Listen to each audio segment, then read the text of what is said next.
Hello everybody and welcome back to another episode of Microsoft Flight Simulator, and in this episode I'm going to show you guys how to join the beta version of Microsoft Flight Simulator, as well as I'm going to discuss the pros and cons of doing so. So stick around. If you are interested in acquiring any of my Overkills tutorial guides or simply interested in supporting the channel, please consider joining me on Patreon. Patreon subscribers level tier 2 and above have access to all of my guides as well as any future guides that come along down the road. Patreon link can be found in the description below, and thank you to all of my current subscribers.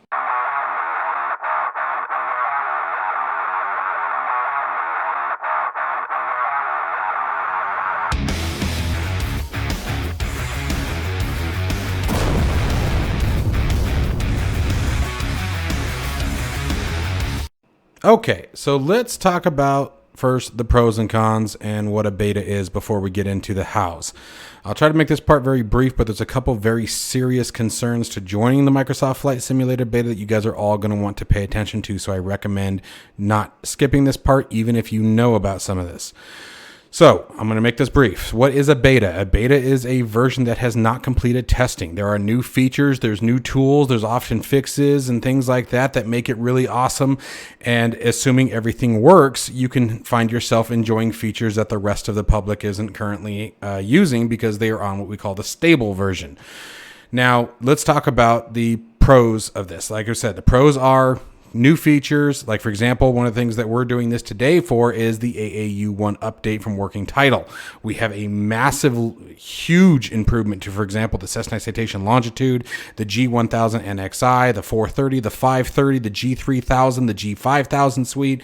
Massive updates that we're going to be talking about over the next couple of days. I'm going to be showcasing. Right, so all that's great, and there's even some fixes for Xbox users, crash to desktops, when revolving around the Longitude. And I think there's another aircraft. We'll talk about the release notes at a later time.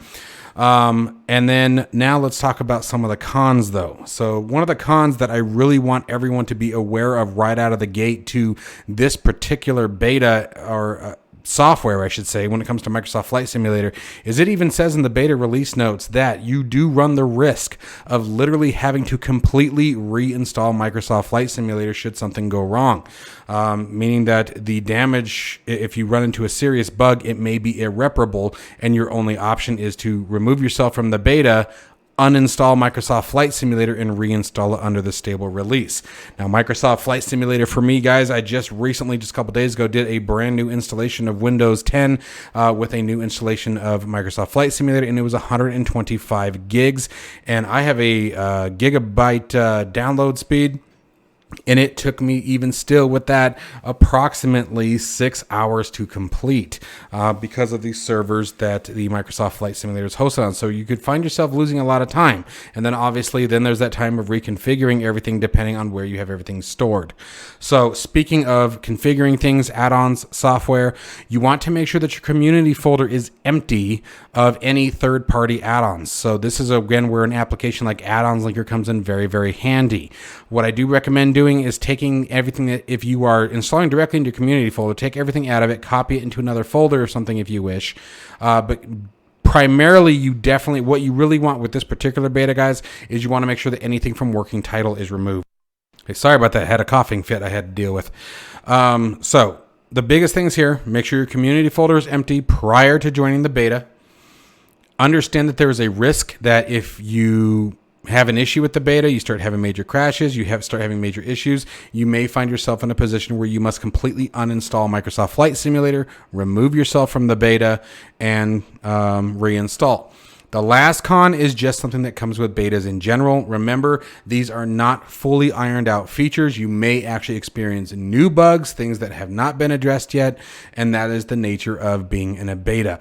Now, I always go with betas when I have the chance. I don't know what took me so long to join Microsoft Flight Simulator. I think it's just because, as we all know, and I'm not putting it down, Microsoft Flight Simulator has issues of being stable as is sometimes. So, but I haven't had any issues in quite a long time.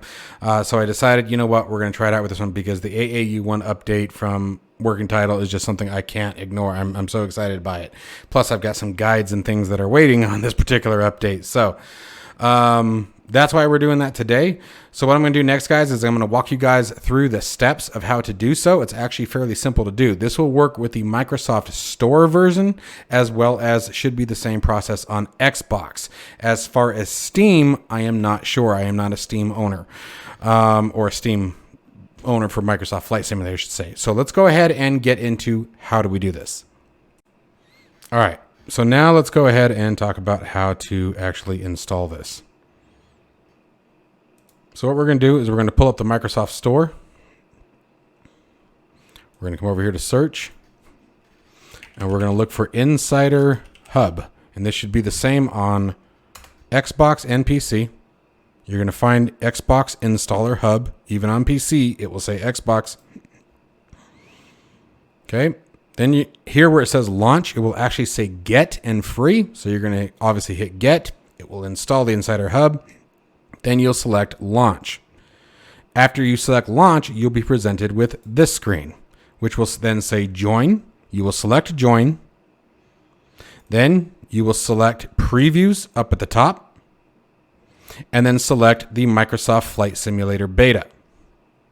After you have selected Microsoft Flight Simulator Beta, you will be presented with this button here that says join. You need to select join. You will then be presented with this screen here. Note, after joining this flight, please restart your PC to receive the latest game update. You must restart the computer, not the simulator.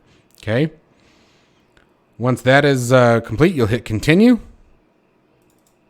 You'll be presented with this screen here. It will say pending.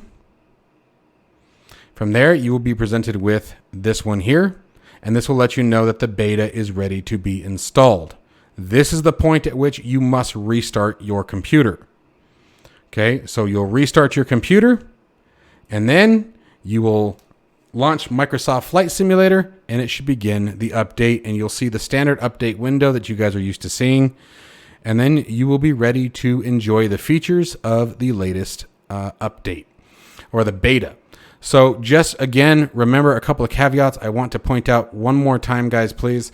Remember that there is a risk you could find yourself having to completely reinstall Microsoft Flight Simulator, and you also run into the possibility of bugs. Be sure to remove anything from working title before installing the beta. The other thing is make sure you remove the TBM 930 improvement mod if you are using it as well, as there was also some changes to the TBM that could very well be impacted by the improvement mod.